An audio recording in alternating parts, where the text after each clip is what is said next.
Crystal. Nice to meet you. I am a 4th year nursing student. I graduated in December. I can't believe I can say that. You guys don't know the struggle. Anyways, I make YouTube videos that focus around nursing, and right now I'm a nursing student, so I will be sharing my tips and tricks, things I've learned during nursing school, and I hope that you like that. If you're into that, subscribe. So basically, today's video is going to be something that I find it hard to talk about because a lot of us out there who are in nursing school or thinking about nursing school, you probably have heard people say, or you've experienced it yourself, that nursing school is hard. Well, it's really hard, and it's hard for a lot of reasons, but the one I want to focus on today is why you're not doing so well in your nursing exams when you're studying for hours on end. This is a really hard and touchy subject because I personally have failed a couple tests in my nursing school career. I even had to withdraw from a class because I was in risk of failing the class, so I decided to withdraw because realistically speaking I wasn't going to be able to pass the class, so I decided to just withdraw. Looking back on it, I did learn a lot of things from that experience, and I wanted to share with you guys something that I carried through the rest of the nursing school journey, which was how to think like a nurse. And that is something that you have never done in your life. As a nurse, you have to think critically, and by taking these exams you are put in a situation where the question will have 4 correct, maybe 5 if it's a select all that apply, correct answers, and you literally have to pick the best answer. It's difficult to transition from regular life and nursing school. Like, everything you've learned your whole entire life literally goes out the window. Bro, I'm laughing because this is trauma. This is PTSD because this nursing school is... Oh, I laugh when I'm uncomfortable because honestly, nothing that you've ever taken, no exam you've ever taken in your life can prepare you for nursing school. I kid you not. I've been a straight A student like my whole entire life. My family calls me the egghead because I'm smart, okay? And girl, go to nursing school and you will fail your first exam and you will be like, oh my god, I'm so stupid, oh my god, I gotta change my major, what's wrong with me? Like, no, sis, no. The problem is you're not answering the question correctly, and that's not your fault. You just don't know how. So I'm gonna try to teach you how. Some things that worked for me was my studying method. So I changed my studying method a lot. The method that works the best for me is the outline method that I described in my other video. But when I was first failing exams, not quote unquote, I really did fail these exams, I finally realized that I wasn't thinking as a nurse, in the sense that I wasn't using Adpie. Like, Adpie, ADPIE, stand for Assessment, Diagnosis, Planning, Implementation, and Evaluation. So these are the steps that you have to take in every patient. Like, you have to assess, you have to diagnose, you have to implement, you have to, all these things, right? So let's say you have a disease process. Every disease process or every illness has its own Adpie, its own assessment findings, things you have to look out for, its own diagnosis. So based on the diagnosis is that you're implementing a plan of care for the patient. So you are gonna have interventions. Usually in nursing care plans and stuff, you're gonna have 3 interventions. The 3 interventions are like what you're implementing, like the actions you're taking, that's your implementation, the 3 methods, right? And then you have to have a rationale for that. And then you have to have a evaluation, which is the last step. And then the outcome is what you expect the patient to come out with due to the implementation. And then evaluation is you evaluating what happened with the patient after you implemented your XYZ action. But the important part of this is that you don't simply just answer a question as you have always in your whole entire life. The question will not be, oh, define what respiratory acidosis is. Like, that's not it. That's not it. That's what you learn your whole entire life. Like, memorize this data, you'll pass any test. That's not how it's like in nursing school, sis. You can study for hours and fail an exam. I know the feeling. I've been there myself. What I've come to learn is that you need to know how to prioritize certain things. All the answers are right, and it's really hard to make a proper decision.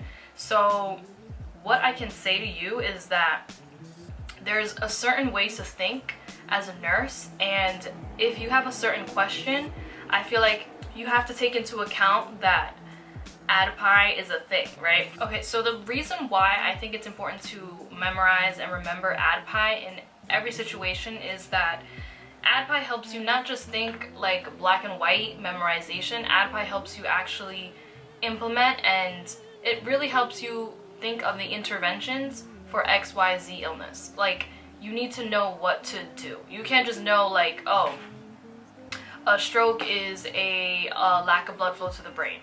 Like, no, you need to know the assessment findings for it, what you need to look out for, what you need to test for, the diagnostics, what you need to implement on the patient, what types of medications you need to start, like all these things. So it's not just like a black and white type of learning situation, and I think that's why a lot of people fail, and that's why I failed a couple exams before, because I didn't know how to think. I'm gonna give you a question, guys. This is an example I found online. So a med-surg nurse is unable to palpate dorsalis pedis pulse in a patient with a femur fracture. What is the most important appropriate action? This is a priority question. It's basically telling you, out of these 4 choices, what's the first thing you need to do based on what she just told you about not being able to palpate the pulse and the patient has a femur fracture. So these are the options, right? You can either A, reposition the leg, B, send the patient for another x-ray, C, administer pain medication, or D, further assess for compartment syndrome. If you studied compartment syndrome and its assessment findings, which are a multitude of things, one of which is a low pulse or no pulse and excruciating amounts of pain, you would know that it's something that's time sensitive. You can't just send the patient for an x-ray like B says. You should not reposition the leg. He's fractured, why would you do that? And administering pain medications doesn't stop the actual problem of not feeling the pulse, so it's irrelevant. It's a distraction. So the answer is D, further assess for compartment syndrome. Another tip that I learned from my first clinical instructor, my foundations instructor, love that guy.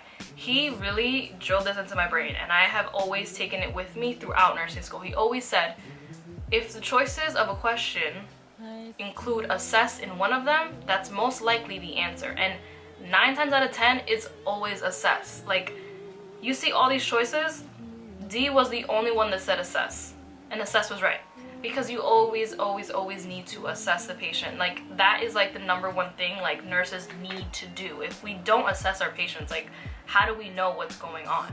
You know, you can't implement, you can't diagnose if you don't assess. It's a #1 thing to do, and it's what makes you a better nurse. You have to assess your patients.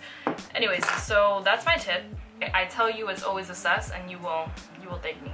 My camera just overheated and I don't want to wait for it to cool down, so we're just gonna finish the video like this. Oh, I didn't mention Maslow'S hierarchy of needs.